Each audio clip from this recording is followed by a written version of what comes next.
ସମୟର ପବନରେ ବର୍ଷା ବି ଭାସି ଭାସି ତା ଘରକୁ ଲେଉଟି ଗଲାଣି। ହେଲେ ବର୍ଷା, ତୁ ଆସି ମୋ ପିଲାଦିନକୁ ମୋତେ ମନେ ପକାଇଦେଲୁ, ଆଉ ମୋତେ ଭାବବିହ୍ୱଳ କରିଦେଲୁ। ସତରେ ସେ ଦିନର ସ୍ମୃତି ଗୁଡ଼ାକ ଭାରି ମିଠା ମିଠା ଲାଗେ। କାହିଁକି କେଜାଣି ପୁଣି ଇଚ୍ଛା ହୁଏ ସେହି ବର୍ଷା ଭିଜା ପିଲାବେଳକୁ ଫେରି ଯିବାକୁ।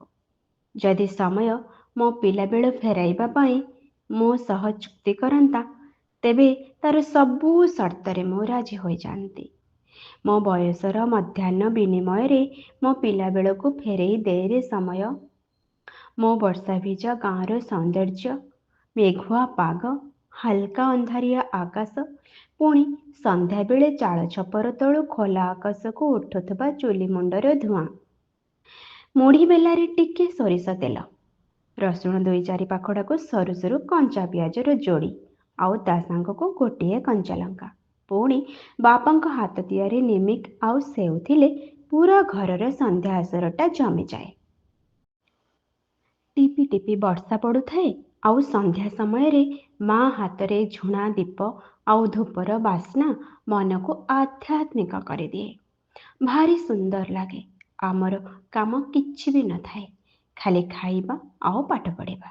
ବର୍ଷା ହେଲେ ଓଦା ଜୁଡ଼ୁବୁଡ଼ୁ ହୋଇ ଚାଷୀ ସଞ୍ଜରେ ଘରକୁ ଲେଉଟି ନାଲି ଚାହାର ବେଲେ ପିଇଦିଏ, କାହିଁକି ନା ତାକୁ ଆଉ ସର୍ଦ୍ଦି ହେବନି। ମୋ ଗାଁର ବର୍ଷା ପାଣି ଦାଣ୍ଡରେ ଆମେ କାଗଜର ଡଙ୍ଗା ଭସାଉ। ସ୍କୁଲକୁ ଯେତେ ବର୍ଷା ହେଲେ ବି ସବୁବେଳେ ଯାଉଥିଲି। ଯେତେ ବର୍ଷା ହେଉଥିଲେ ବି କେବେ ମୁଁ ସ୍କୁଲ ବନ୍ଦ କରୁନଥିଲି। ଗଛ ପତ୍ର ଫୁଲ ଭାରି ଲାଜେ ହୋଇଯାଆନ୍ତେ ଏହି ବର୍ଷାରେ, କାହିଁକି ନା ବର୍ଷା ଟୋପା ଗଛ ପତ୍ର ଆଉ ଫୁଲରେ ପଡ଼ି ରହିଥାନ୍ତି। ସତରେ ଯେମିତି ସେମାନେ ଲାଜରେ ଭିଜି ଯାଆନ୍ତି। ମନ କାହିଁକି କେଜାଣି ଭାବନା ରାଇଜରେ ବୋଲେ, କିନ୍ତୁ ସେ ଆନମନା ହୋଇ ଚାଲେ।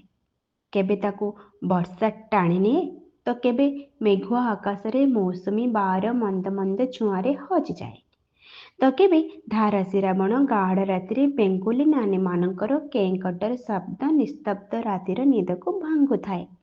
ପୁଣି ରାତିରେ ଆଉ ଥରେ ଶୋଇବାକୁ ଚେଷ୍ଟା ହେଉଥାଏ। ଏମିତି ରାତି ନିତି ଯାଏ।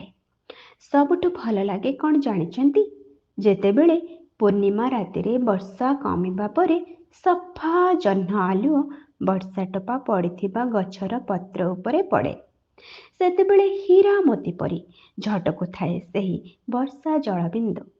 ଆହା, କି ସୁନ୍ଦର ଲାଗେ ସେହି ଜହ୍ନ ଆଲୁଅ ଯେତେବେଳେ ନଡ଼ିଆ ଗଛର ବାହୁଙ୍ଗା କଣରୁ ଲୁଚି ଲୁଚି ଗାଁ ଦାଣ୍ଡର ଦାଣ୍ଡକୁ ଦେଖୁଥାଏ, ଆଉ କାଗଜ ଭଳି ଫର୍ଚ୍ଚା ଫର୍ଚ୍ଚା ଆଲୁଅରେ ନିଜ ନିଜ ଦାଣ୍ଡ ପିଣ୍ଡାରେ ବୟସ୍କ ଲୋକଙ୍କ ଗପର ପୁଟୁଳି ଆଉ ଆଈମା ଅମଳର କଥା ପଡ଼ିଥାଏ।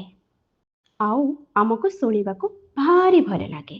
ମା ହାତରନ୍ଧା ଖାଇବାକୁ ଅପେକ୍ଷା ଥାଏ କେତେବେଳେ ସୁଆଦିଆ ତରକାରୀ ଆଉ ବାମ୍ଫ ବାହାରୁଥିବା ଗରମ ଗରମ ଭାତ ପରସା ହେବ। ମା କହେ, ଭାତ ବଢ଼ା ହେଲାଣି, ଖାଇବ ଆସ, ଆଉ ଆମେ ଆନନ୍ଦରେ ଖାଇବାକୁ ବସିଯାଉ। ଖାଇ ପିଇ ଆରାମରେ ଶୋଇଯାଉ। ସେ ସମୟର ଅନୁଭୂତି ସତରେ କେତେ ସୁନ୍ଦର ଥିଲା। ଭାରି ଇଚ୍ଛା ହେଉଛି ପୁଣି ଥରେ ଛୋଟ ପିଲା ହୋଇଯାଆନ୍ତି କି, ପୁଣି ଥରେ ପିଲାଦିନ ଫେରି ଆସନ୍ତା କି, ଭାରି ମଜା ହୁଅନ୍ତା ନା? ସତ କହିଲେ ନା?